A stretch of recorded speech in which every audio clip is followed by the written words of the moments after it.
আসসালামু আলাইকুম সবাইকে। কেমন আছো সবাই? তো সেদিন হচ্ছে randomly আমরা বিকেল বেলায় ভাবলাম যে একটু কোথাও ঘুরতে যাব।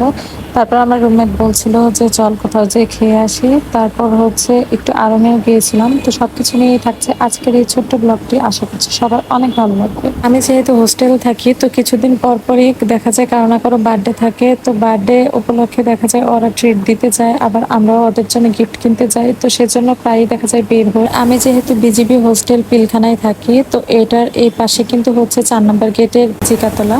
আর এখানে কিন্তু সীমান্ত সম্ভার সীমান্ত সম্ভার থেকে ৫ মিনিট হেঁটে সামনে গেলে কিন্তু আড়ং-এর সবথেকে বড় আউটলেটটাও এই পাশেই পড়েছে। আর এখানে কিন্তু অনেক ভালো ভালো রেস্টুরেন্টগুলো রয়েছে।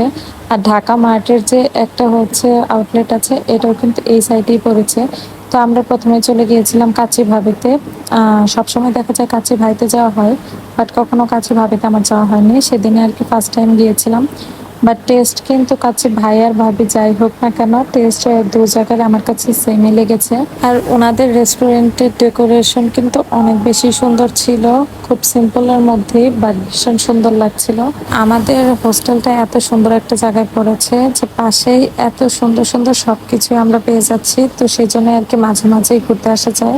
আমরা সেদিন এখান থেকে কাচ্চি বিরিয়ানিটাই অর্ডার করেছিলাম। তো তারপর চলে গিয়েছিলাম আড়ং-এ। তো ফার্স্টে যাওয়ার পর আমি কিছু পার্টি ব্যাগগুলো দেখছিলাম, কারণ বেশ অনেকদিন যাবৎ আমার আসলে কোনো ব্যাগই কেনা হচ্ছিল না। আর এইবার কিন্তু ঈদে বেশ অনেক কালেকশন উঠেছিল। তো সেই কারণে আর কি বেশ অনেকগুলো ব্যাগ দেখার পর এই ব্যাগটা আমার বেশ ভালো রকমের পছন্দই হয়েছে। তো তারপর আমি এই ব্যাগটা নিয়েছিলাম। আর এখানে হচ্ছে আমার রুমমেট কিছু পার্টির ব্যাগগুলো দেখছিল আর কি, ও রেগুলার ইউজের জন্য এই ব্যাগগুলো নিচ্ছিল। তো তারপরেও এখান থেকে পছন্দ করে একটা ব্যাগ নেয়। তো এভাবেই ঘোরাঘুরি করতে করতে আজকের ভিডিওটি শেষ হয়ে গেল। তো ভিডিওটি কেমন লাগবে নিশ্চয়ই জানাবেন।